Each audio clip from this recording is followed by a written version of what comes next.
It is the Fantasy NBA today with the OGs, with the GOATs, Rick Kamla, Hall of Famer, Steve Alexander. Our show is brought to you by FanDuel and Doc. Whoo-wee. Long weekend, baby. I had a good time down here in the FLA. You good living for you over the weekend? Yeah, I had a good weekend, man. Yesterday was sort of like prime Dr. A day. I played golf in the morning, went to a party with food and some Creature Comforts Tropicalia in the afternoon, and I played in a pool tournament over there at the Legion after that, and then my buddy MDP and I went and played Golden Tee. So really all the things I ever do were done in one day. That's like a Ferris Bueller day for Dr. A, man. That's as good as it gets, bro. It was Ferris Bueller-ish. Yesterday, dude, I had gigs all weekend, Doc, and yesterday was a beach day for your boy, man. I mean, I was a beach bum laying around, swimming, not doing jack. Came home and prepped on shows and played drums until 12:30 a.m. So I kind of had a Cam day. You had a Doc day, and now we get back to work, brother. Now we get back to work. Want to let you guys. What's that, Doc? No, just good stuff. I like that. Yes, sir. Yes, sir. Guys, if you are watching us live on Twitter, please understand that not all of our off-season episodes are on this platform. So we want you to subscribe to the Fantasy NBA Today podcast feed to catch every episode and stay in the loop. And did you guys know that our NBA draft guide is out right now at sportsethos.com? Sportsethos.com. You can still purchase and use our fantasy football draft guide at sportsethos.com, but our NBA draft guide is up right now as well. Now, Doc, let's dive into our episode. We got a little bit of news on Giannis and Giannis's brother. I'll start with that. I'm going to merge these two news deals here. Thanasis Antetokounmpo signed a 1-year contract with the Bucks. All right. So nepotism is alive and well in the NBA. We know that why he's in the NBA. He's Giannis's brother. Okay. But this means that Giannis ain't going anywhere. There will not be a mid-season trade of Giannis Antetokounmpo if things crater in Milwaukee. His brother's on the team. Would his brother be traded with him to the no. It just means Giannis ain't going anywhere. Now, Andre, who's got all of the European basketball on lock, you can check out his content at sportsethos.com. He has a European podcast that is, dude, it's next level. It's scientific. It's so damn good. But Doc, he's saying that Giannis missed the Greece's last game. He is doubtful for their upcoming game against Spain because his knee is flaring up. Okay, but it's very, very important to note Greece has already qualified for the knockout round. So in these tournaments, you do a group phase. You got to do well enough in the group phase to make the knockout round, and then that's where it's one and done. Okay. And so Greece has already qualified for the knockout round, and Giannis didn't play, and he's doubtful for the next game. And Andre was saying, when you put games in a short period of time, Giannis's knee acts up. I can't really speak historically to that, okay? I know that Giannis has occasional flare-ups and stuff like that. What I'm sensing here, this is not an injury. This is not, Giannis. This is rest. And this is probably prescribed by the Milwaukee Bucks, who probably told the Greek national team, he only plays in games you got to have. Like, if you clinch something, he's sitting out. I would not be surprised if the Bucks medical team told Team Greece how that was going to go. So are you worried about this, Doc? I've got a problem. I've got a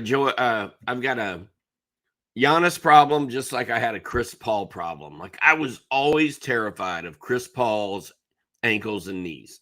And the further he got into his career, the more worried I got about it. And it never really became a big thing. Like, every year I'd shy away from Chris Paul, and every year he would for the most part, play. For the first 3 quarters of the year, you're like, damn, I screwed up because you're seeing all these Paul numbers, right? And then he dies at playoff time. You're like, told you. No, I've never really had a big "I told you so" moment with Chris Paul, but Giannis is the same way for me. Like, I hate his free throw shooting. I'm always scared of his knee. But he generally and usually plays through it, and everything's fine. But we're going to talk about Yahoo ADP here in a minute, and I think Giannis should be somebody we talk about during that discussion. But I'm not too concerned about his knee, more or less than I am usually, but I am always a little nervous because it seems like Giannis's knee is always bothering him. I think this is rest. Remains to be seen. If they get into a knockout game and Giannis doesn't play, then I'm ringing the bell. Then I'm sounding alarms. Right now, I'm standing over here with my arms crossed. I ain't impressed, man. I'm not. Alex Sarr did not play in Sunday's loss to Israel with a right calf injury and was on the bench with teammates in street clothes. The injury is not considered serious. His next opportunity to play is today when France faces Group D hosts Poland in Katowice. Andre, I'm sure I said that wrong. But Andre, help me out if Alex Sarr is playing like right now.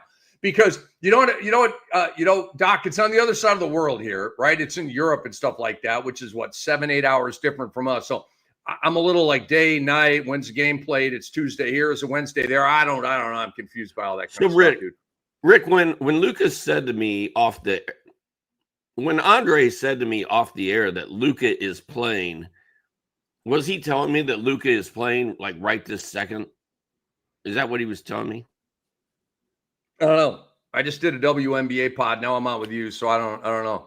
And because then NBA yes. TV, NBA's too cheap to buy the FIBA rights. Dude, we should have NBA TV on. I would Okay, I got to get NBA TV for the upcoming NBA season. Let's talk about this. I'm in an apartment. I have to have Spectrum, right? Have to. I would rather go with YouTube TV, right? But I can't. I got to go through Spectrum and Spectrum phone, and I just freaking have to. NBA TV is not on the basic Spectrum platform. I have to pay extra for it. They whacked me. I don't really want to pay extra for it, okay? But when the NBA season comes, I got it, right? Because there's going to be games on there. I'm like, I really kind of need NBA TV right now. But you like watching all your friends. Wait a second. Is NBA TV even going to be a thing this year? I think it is. Isn't it going to be run by the MLB Network people? I don't damn know. We got all the new stuff, Doc. Oh, do I have a project on my hands with apps? Because I got to get, what is it? I got to get Peacock. I got to get Prime. And there's one more, right? For NFL? No. For the NBA. Oh. Remember the new media rights thing kicks in? Yeah. Like it's going to be a completely different landscape. All right, who cares? Let's talk fantasy. France plays later today, so we'll find out about Sarr if he plays or not at that point. Luka is playing against Iceland right now. Like, people. I got to be honest. If I'm the Lakers, I'm pissed right now. You need Luka against Iceland. It's Iceland, bro. You and me should be, and Andre and Bruce should be able to go out and at least hang with Iceland. Iceland. Dude, Luka could go 1-on-10 against Iceland and beat them. If I'm Rob Pelinka, I'm like, you're not playing him against Iceland, are you? Oh, you are? Really? Why are you? Why are you doing this? So hopefully Luka plays 12 minutes. They get up by 25 points. Oh, here we go. Andre says, Trig Yivga Helena Hansen disagrees with you. Dude, yeah, that Andre, that name right there is an eye chart, bro. Doc, I want you to try to pronounce the name that he just saw. Some Icelander. I don't know. Trygve Lenason. Trygve Lenason. I'm so pretty sure that's you guys. That's just dialed in. Oh God, you guys bring out the inner child in me, man. You do. Luka's playing Iceland. Come on, he doesn't need to play. It's Iceland. Come on, Luka's playing against Iceland. Give me a break. And we can't watch it on TV. That's garbage, man. By the way, Back to your NBA TV app rant. Dude, I am absolutely not ever giving Peacock any of my money. That will not be happening. So any game that's on Peacock, who fired me, laid me off, I will not be watching games on Peacock. Now, if there's golf or basketball or something on NBC that I want to watch, I will sadly fold and watch it, but I try not to. Because I'm petty. I'm still angry 2 years later.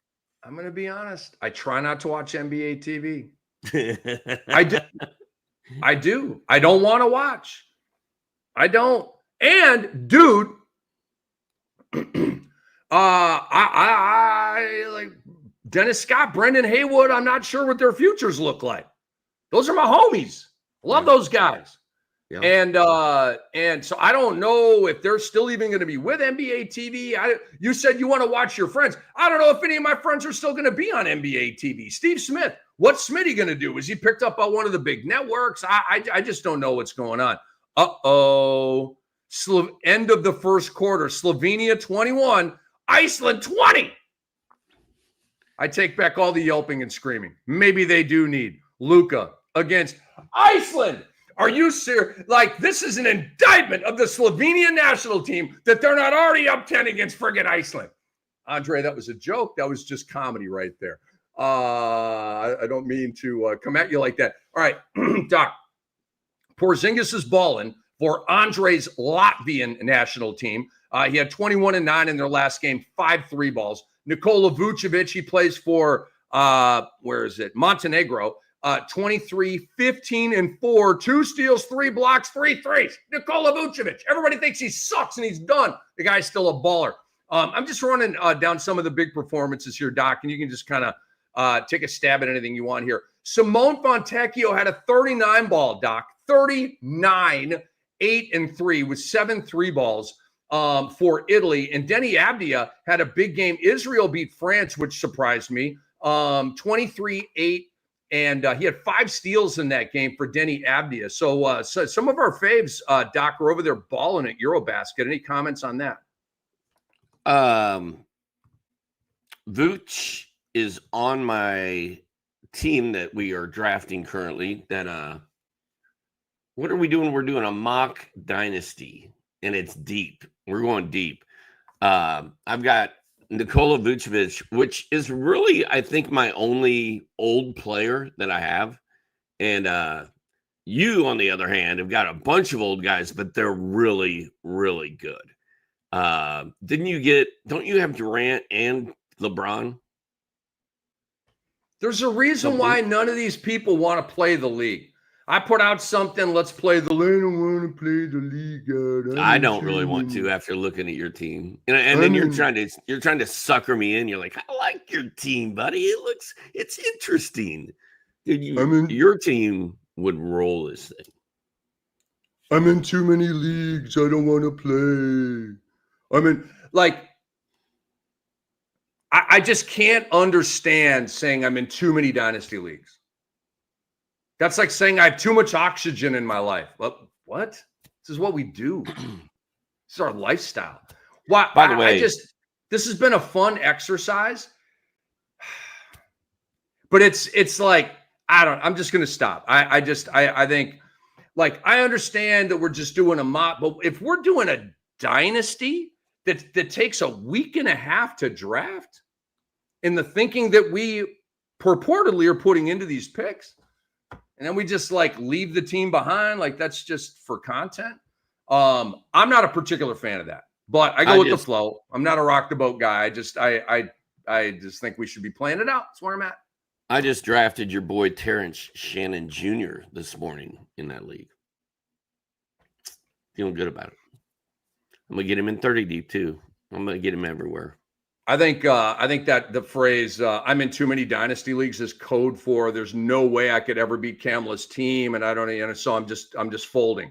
I think it's code for that, which is language that I can understand, by the way. All right, so let's keep it moving here and talk about The most interesting ADPs on Yahoo. Yahoo just fired up their fantasy basketball platform about a week and a half ago, maybe a couple of weeks ago. So these are early returns.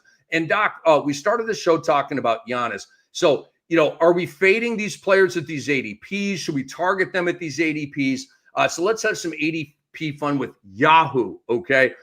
Which is my favorite fantasy platform to play basketball on.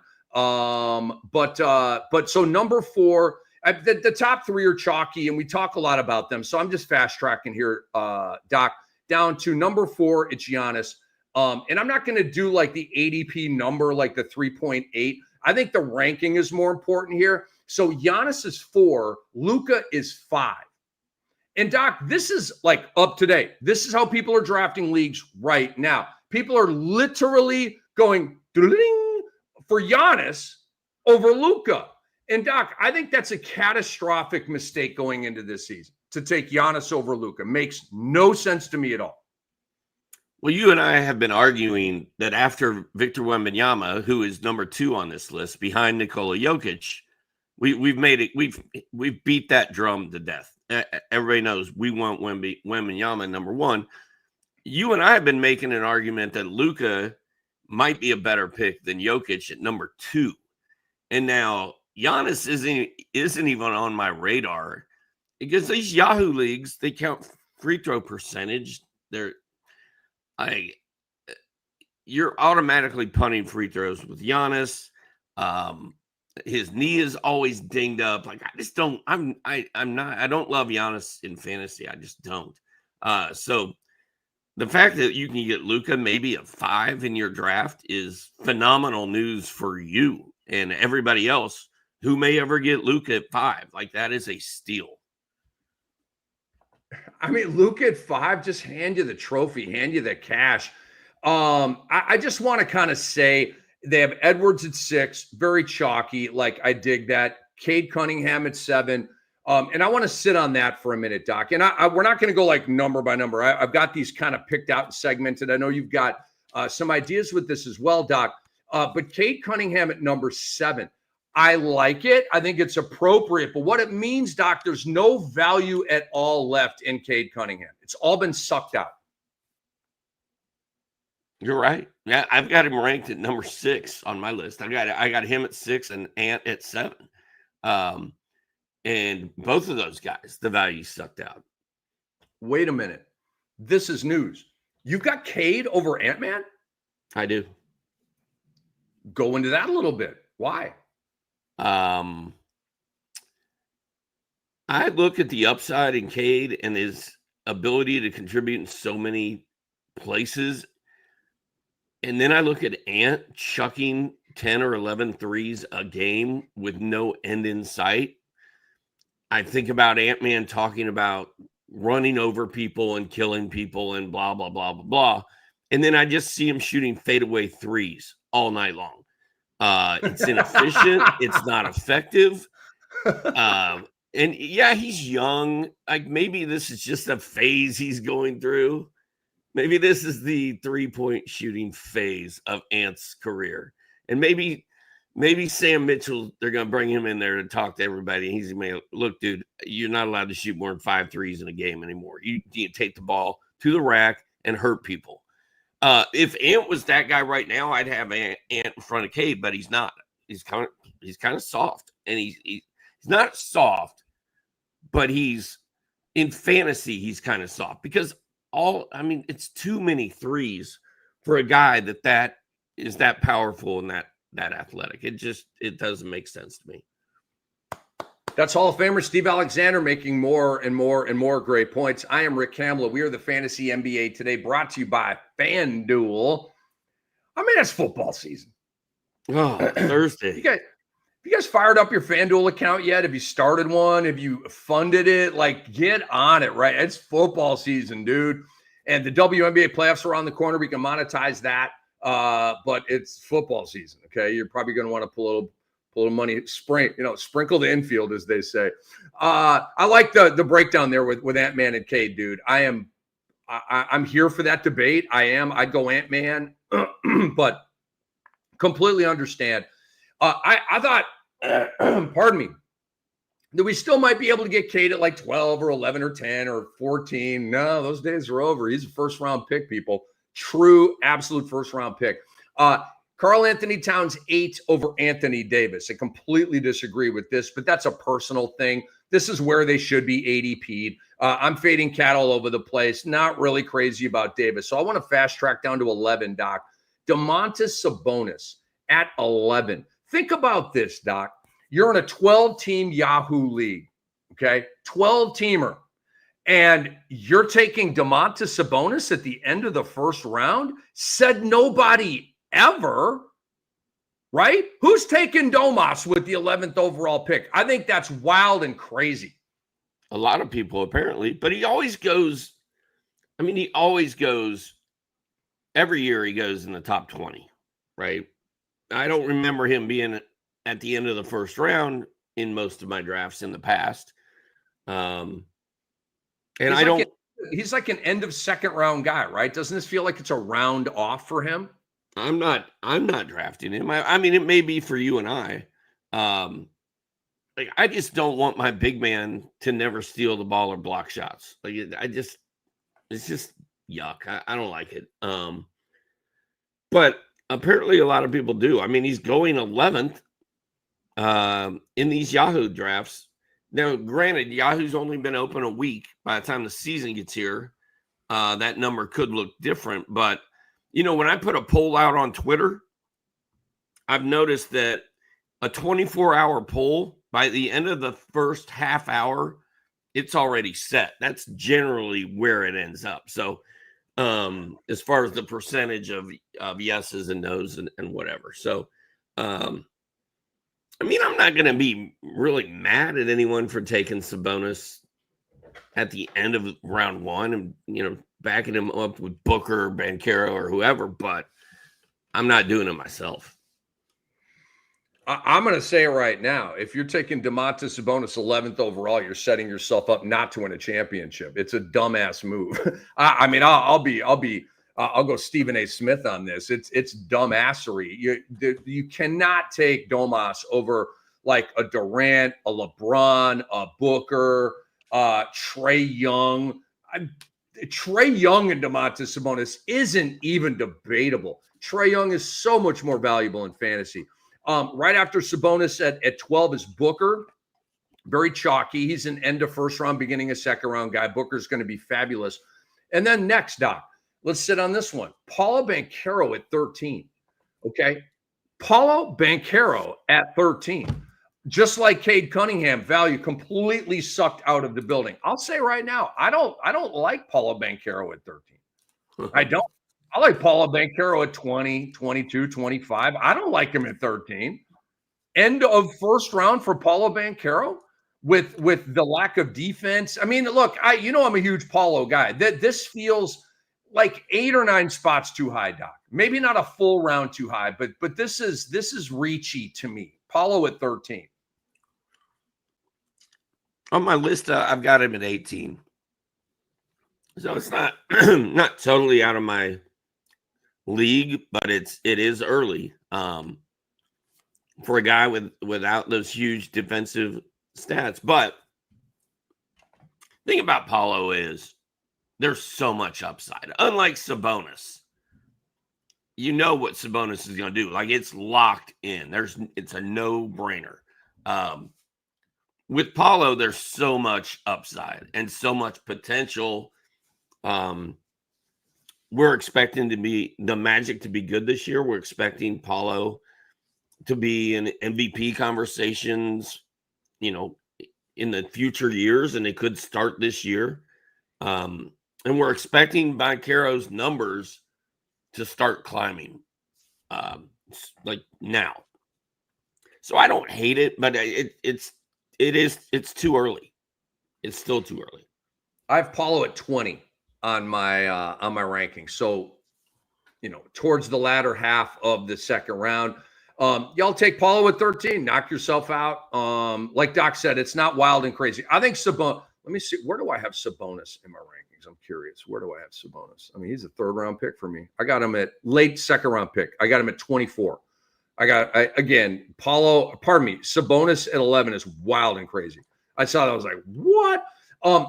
So I want to look at my rankings here before I bring this guy up. All right, I'm not going to bring him up. I thought this was a little bit nuttier when I was doing this last night. And where's my, oh my God, I crushed Maxi. All right, let's talk about Maxi here for a minute. Maxi's at 18 with Yahoo ADP, okay? And with all of the dropping I've done of Maxi, he is now living in the third round for me at 27. The Paul George injury just killed me on Maxi. I'm like, here we go again, right? Embiid's never going to play. George is never going to play. And it just looks like another tanky deal for Philadelphia. So it might not be, but because it might be, I had to drop him. And I love Maxi, but I got him at 27, dude. And again, Maxi is a really, really hard guy to rank going into this year. Don't you think, Doc? He is hard to rank because Paul George, like that news was not good.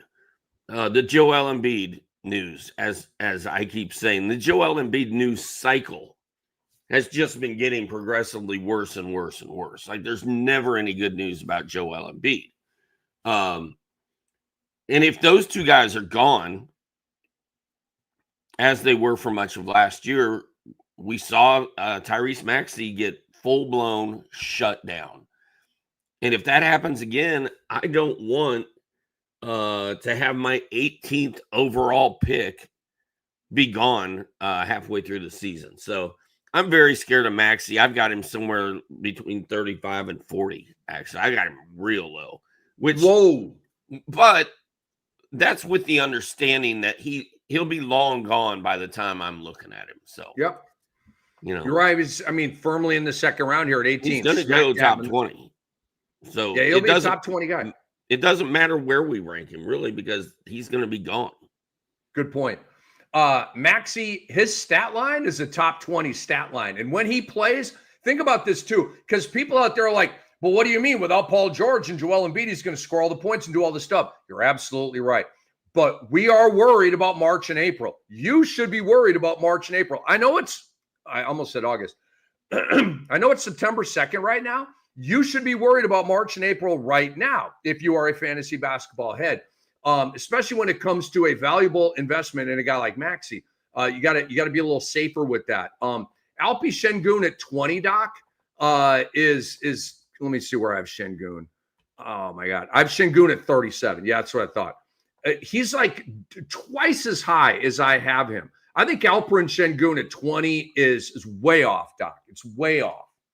I have Şengün at 34, so about the same. It's high, and you know what? I have touted Şengün in years past, but I feel like the writing is on the wall. We've sort of seen it, that he is sort of what he is right now, and now he's going to maybe get fewer touches because Kevin Durant is there. Maybe not. But maybe. And I just don't think the tremendous upside that used to be there with him is there as much. He's more like Sabonis now. We kind of know what Şengün's going to do. He's a mature player. He's an all-star. He's a 2010-5 guy. We get all of that. But he might be – Doc, if Şengün gets to 1.13s, we're going to throw a freaking party. He's a good steal guy.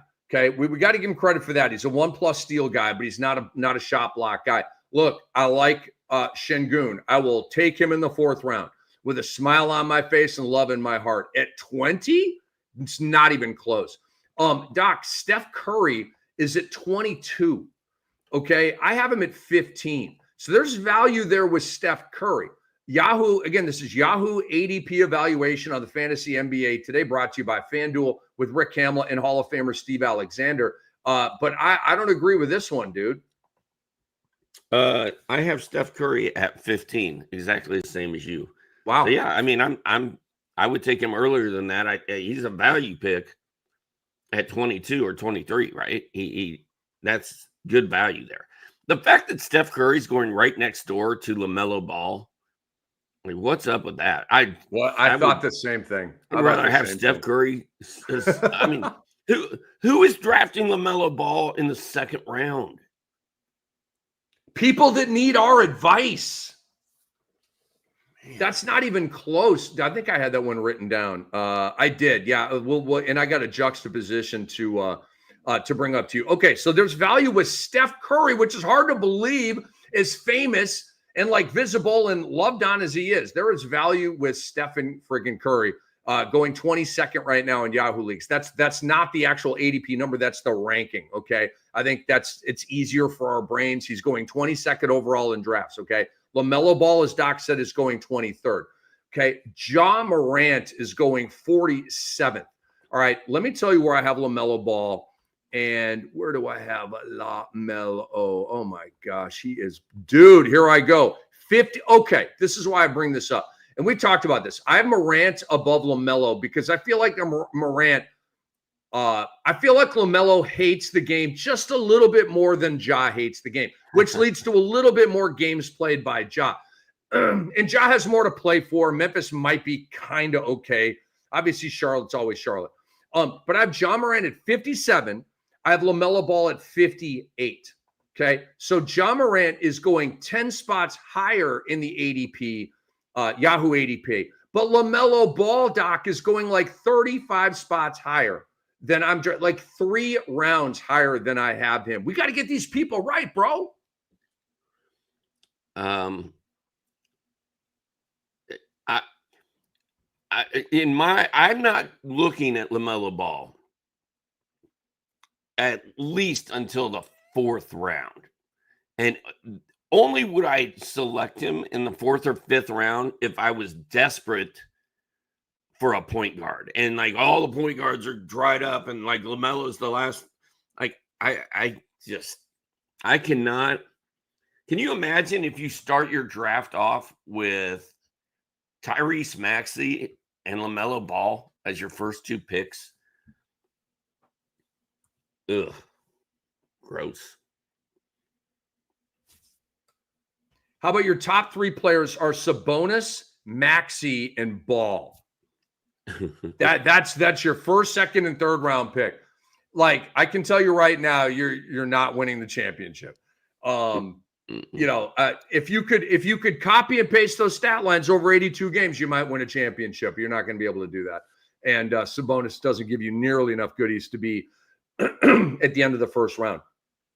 Doc, if as we kind of go down the Yahoo ADPs, if there's any in here where you're like, just stop me and be like, if I passed, pardon me, like if I passed over 17 and you had a problem with 17, just stop me and take the steering wheel for a minute. Otherwise, I'll just keep going here. Jaylen Brown at 26, Doc. My vibe on Jaylen Brown and also Derek White. Where do I have JB? Where do I have? I can't even find him. I can't even find him, dude. Where is Jay? Dude, I can't even find him. Did I forget to put him here in my oh, here he is. 50. I got him at 52, Doc. And his Yahoo ADP right now is 26. He's going twice as high as I have him ranked. I got him 52. He's going 26. And people, if you haven't been following us all off season, where the hell you been? But I fear and expect a Boston tank at the end of the year. I don't think Jaylen Brown's going to be playing in March and April. If I'm wrong, y'all can sink my battleship. But I've been pretty good diagnosing the tanks preseason in recent years, and that's my vibe on Boston. So I'm fading him.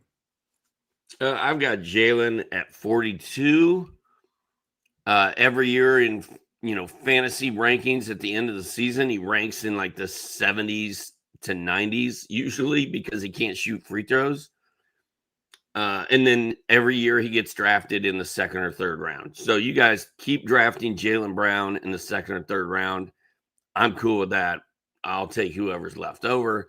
And then this whole tank thing in Boston, as Rick just hinted at, like that leaves a huge question mark in my mind for Jaylen Brown. So I'm not drafting him anyway, but the tank even makes it more weird and risky to me.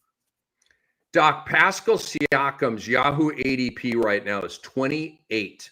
Okay. Which I think, where do I have Siakam? Like, I'm not bringing it up like 20, I got him at 26. I have him at 29. Okay. So I bring this up not to say, oh, this ADP sucks. What are you all are, high on crack or whatever. No, I bring this up to demonstrate that the word is out, Doc. There will be no values with Pascal Siakam. If you think you're going to get him in round 4 or round 5, you're wrong. You're going to have to take him in the 3rd round because everybody knows Halliburton's out. Yeah. And it also validates that we're not completely insane. Like, everybody's taken Pascal Siakam where we've got him ranked. So I feel good. I feel good about most of my rankings thus far. And I have a feeling the next guy you talk about, if this is where he's going, is going to be a massive value pick. And that's Kevin Durant. Hopefully you were going to mention him. Yeah, just continue the thought. That's exactly where I was going next.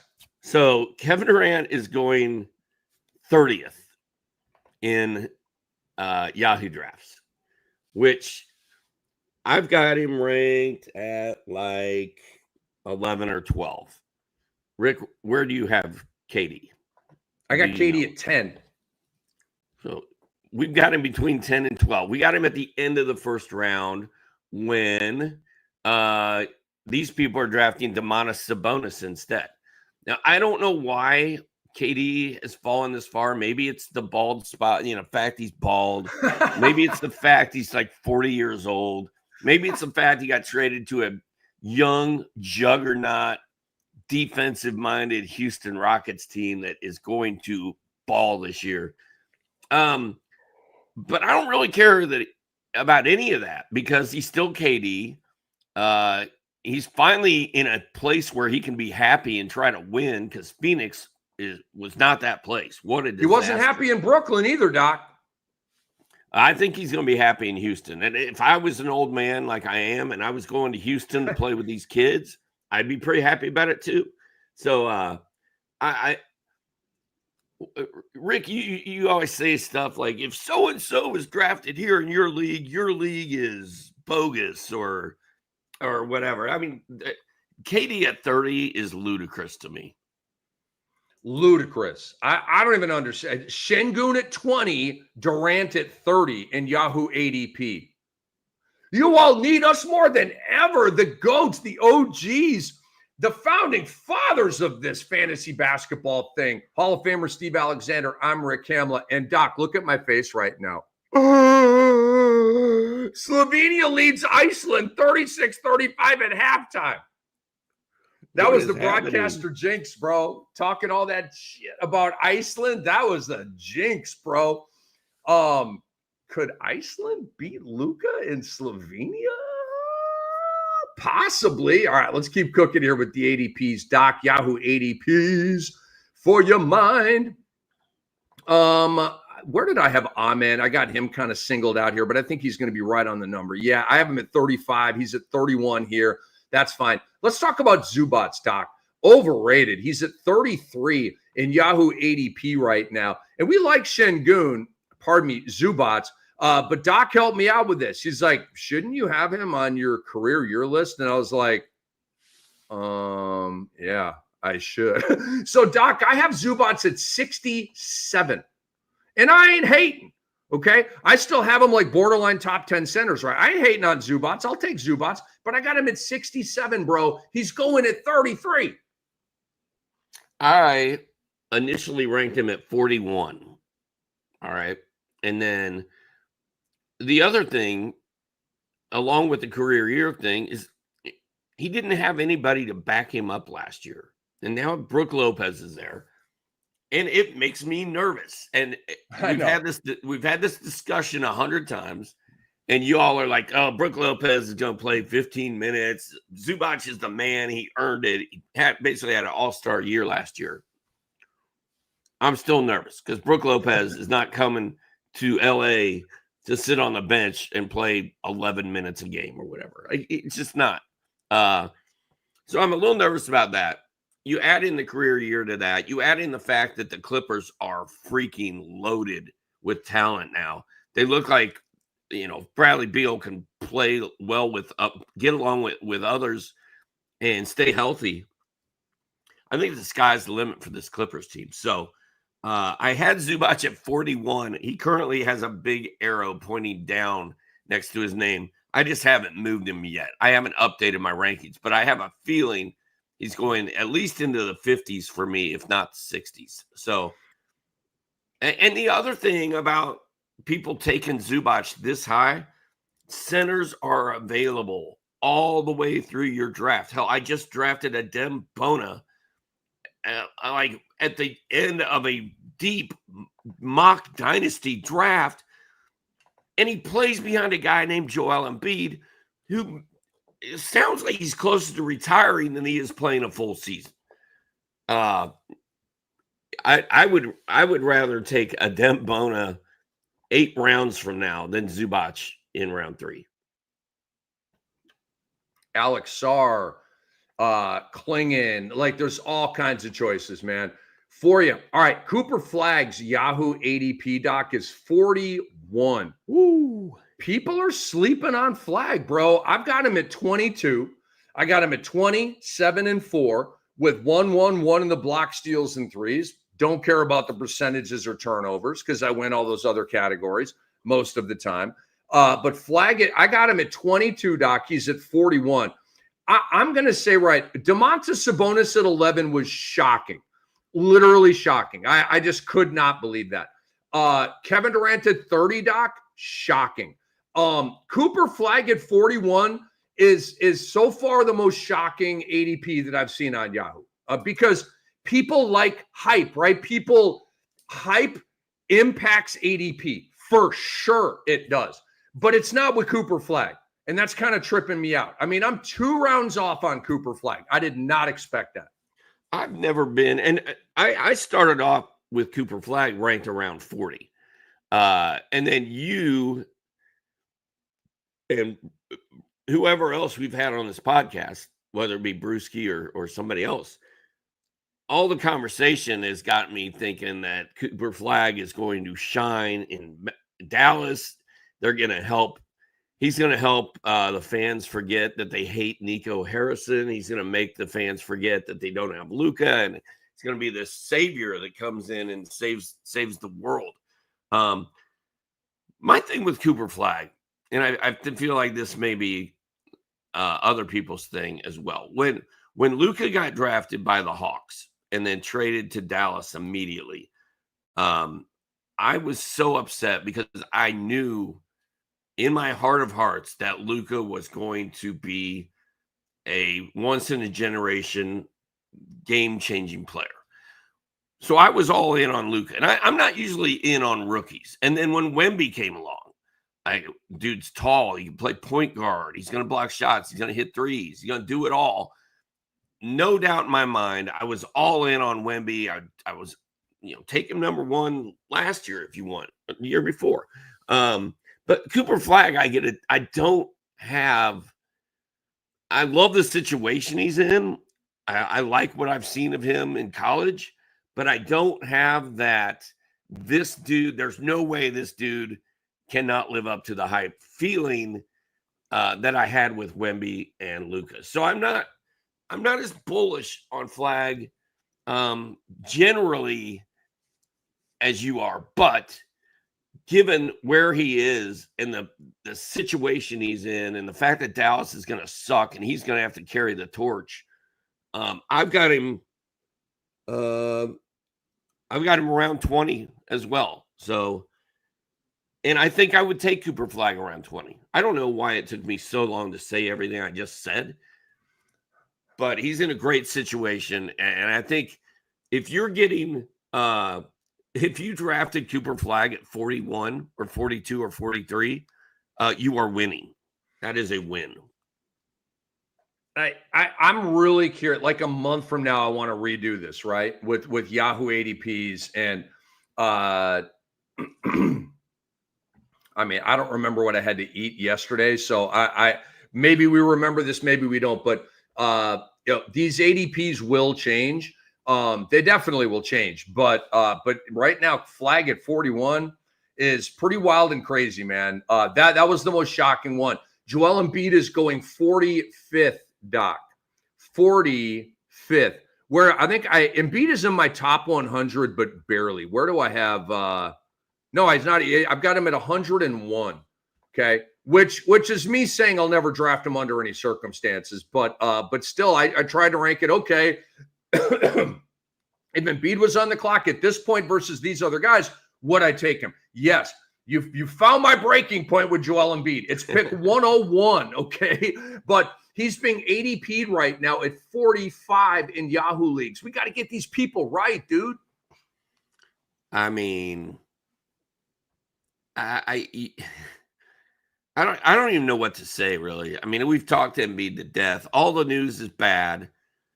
Brewski said, last week, I think he's going to retire soon. Like Brewski's like, you're like, what? And he's like, yeah, I don't get a good feeling about this at all. And I don't have a good feeling about this at all. Like 101 is too high. I'm not drafting Joel Embiid under any circumstance. I want a Dem Bona on all my teams. And the fact that Embiid is going that high to me is shocking. Because there's no way he's going to play in more than 40 games. Like I don't even think it's physically possible for him to play in more than 40 games, Rick. And his ADP right now is 45. His ADP will match his games played. Like, that's crazy, okay?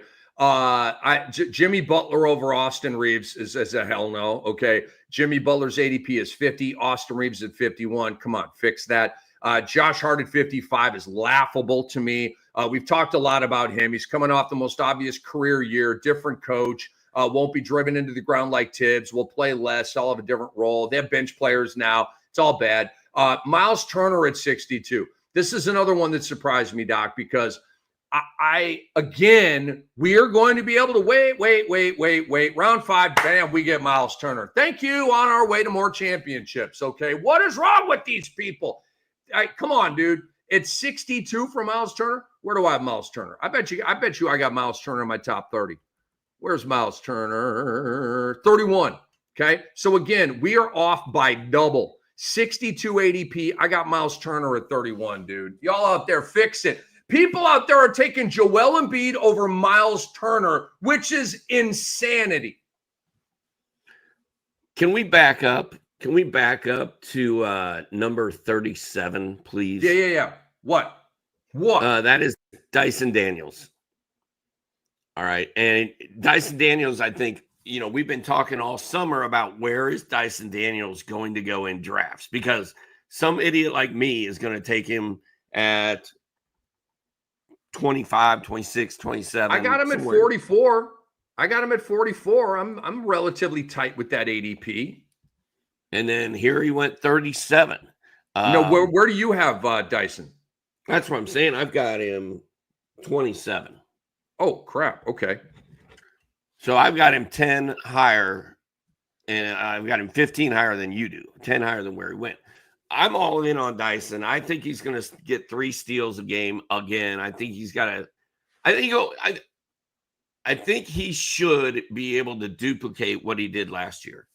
And he was a top – I don't even know how good was he last year? Where was his final ranking? I think he was a top 30 guy on BM. Top 14. How about that? Top 14, top 15 guy. So I have no problem drafting him in the 3rd round and rolling with Dyson Daniels. But I wanted to bring that up because he's a polarizing player. Like, you're going to draft him way later than I am. And you and I tend to, especially since we talk about stuff all the time, we sort of like mold each other's brains. Dyson's a guy that we have not come to an agreement on, which is good. I love that. I will draft him early and I will draft him often, but it looks like you might not have to go spend a 2nd round pick or maybe even a 3rd round pick if you want to get Dyson Daniels. Y'all will be drafting him. He will not be on any of my teams because he just won't be there when I'm ready to draft him. Again, I got him at 44. I'm not killing him, but you all are higher on him than I am. All right, let's touch on a couple other guys here, Doc. I want to bring up 2 more guys. And you can piggyback or just maybe pick a couple guys your own. Donovan Clingan at 97 to me is an absolute joke. It's an absolute joke. Donovan Clingan, where do I have? I've got him at 51. Okay. And his Yahoo ADP right now is 97. Huge value there. Matas Buzelis is at 107 with his ADP on Yahoo right now. Where do I have Boozy? Where do I have my boy Boozy? Where the F do I have him, dude? I guess I got him relatively high. Scoochie Boochie. Where is he? 61. Okay. I have him. I'm drafting him 46 spots higher than ADP. So those are the last couple of guys I wanted to bring up. Any other ADP shockers? Well, someone in our mock draft, when I drafted Buzelis, where did I draft Buzelis in that draft? That would be a really interesting thing to look at. I don't have it pulled up in front of me. I'll look it up. I'll look it up while you talk. But when I drafted Buzelis, someone said, "Oh, people are just reaching for people they like now. Like, does anybody really think Buzelis is going to break out this season?" And I was right there with that individual 2 months ago. But then we broke it down and talked about it on this show a lot. And the expectation is that Buzelis is going to play 30 minutes a game this year. The expectation is he's going to start. The expectation is his minutes are not going to be jerked around all year like they were last year. and the expectation is that this kid is all upside with a ton of skill, ton of talent, and a huge fantasy pedigree. Like he's just built for fantasy numbers. So when you look at Buzelis's numbers from last year, you automatically go, well, why would anyone draft this guy early this year? Like, why? Well, I just told you, he's going to start. He's going to play 30 minutes. His per 36 is awesome. And I'm really excited about Buzelis. Where did I get him? Did you look at it? If people are mocking a pick by you, then I can't be friends with that guy. Resume, like it goes scoreboard, right? Like, no, but it was real. I wouldn't call it mocking. I just think I still think they. Somebody said we're just drafting people we like now. I don't know what the exact words were. It's like reaching for guys, reaching for guys. But the thing is, and I made the comment. I said, "Dude, you haven't been listening to our show, because if you listened to our show, you would have totally bullseye right now. Let's go." Come on, man. I've already said enough. That's like I you can take your shots at me and Doc, but our decision making with picks, I'd go elsewhere. I'd go elsewhere. You know where I took him in that draft? Yes, he was the 52nd overall pick in our mock dynasty draft. Okay, and not redraft. What'd you say you had him ranked? So you took him 52nd overall, and I've got him at 61. But because it's a dynasty league, it scooches up a little bit, right? I was perfectly fine with. I loved the pick. I Buzelis in that round. That's right where he should have gone, dude. In a dynasty league, in a redraft league, I'd probably put him one round later. But in a dynasty league, a fifth round guy, absolutely. Well, I needed a forward. And I wanted Buzelis on my team. And also I'm picking fourth in that league. So, and it's a deep league. So once I make that pick, I'm not picking again for like 20 picks. And I don't think Buzelis would have been there when it got back to me. I don't, you might have taken him, somebody else might have taken him, and I just want to make sure I got him. Whatever. All right, Doc, it is time for the FanDuel win total of this episode of the Fantasy NBA today. We love our friends at FanDuel. Go to FanDuel.com, start up a new account, fund your current account. It's football season, yo. Okay, get your bet on and put your vibes, and hopefully you can monetize them, man. All right, I'm shuffling through paperwork right now because I want to get to Minnesota. They are the team 49.5. Up to bat today. The win total is 49.5, but I wanted to give you last year. They won 49 games last year. Doc, you go first. Over or under on the Wolfies FanDuel win total of 49.5? You know, I feel like that's about what they've won the last 2 years, right? But the West has gotten better, man. The West has gotten better. And I don't know if Minnesota's gotten better or not. Like, Minnesota's good. I don't know if Ant's going to be aggressive this year. And I am going with the under on Minnesota at 49.5. I'm going to take the over, Doc, but here's the thing. I'm not betting on this because I think Minnesota's going to win 52, 51, 50 games. I don't think they're going to win 55 or 58 and win this comfortably because the West, you've got all kinds of teams that look like 50-win teams. Doc, in the West right now, winning 50 games is a big deal. You know what I mean? In the East right now, winning 50 games, like, it's like if you're Orlando, Detroit, New York, if you're not winning 50 games in that conference, you suck. Okay. In the West, I mean, think about, like, you go to Utah, right? Utah sucks, but go to Utah on the second of a back-to-back. That ain't fun. They may nip you. Okay. Go to Portland, right? They're not a very good team, but you go up to Portland, you might lose that game. You can't say that about Charlotte or Toronto. Teams go up there and smack these teams around like they're little children. So I would take the over on Minnesota, but I wouldn't bet it because I just think it's too close to the number. Know what I'm saying? But I would take the over barely on the Wolves. Well, the FanDuel over-under total wins, I'm going under on Minnesota. So there you have it. And I think that's an episode. It's another one in the books right there. I got to ask Andre, but could we get one more live update on Slovenia and Iceland here? And do you have Luka's numbers? And could you get me all that in like the next 3 seconds? I'm kidding, man. I'm kidding. But Luka and Slovenia are balling right now. Slovenia up 4. Andre says, dude, you know what Andre's doing right now? He's got headphones on, listening to the show, making sure the podcast's cool. He's paying way more attention to Eurobasket right now. Dude, he's locked in. Locked in. 39-35. Slovenia is up on Iceland. I want Iceland to win this game. Okay, Luka, 12-4-2. Ew. We're in the set. Iceland is D'ing him up, bro. In 15 minutes, he got 12-4-2. What, are they triple teaming him? I don't know what's happening here. But Slovenia is on upset alert, Doc, NCAA tournament style.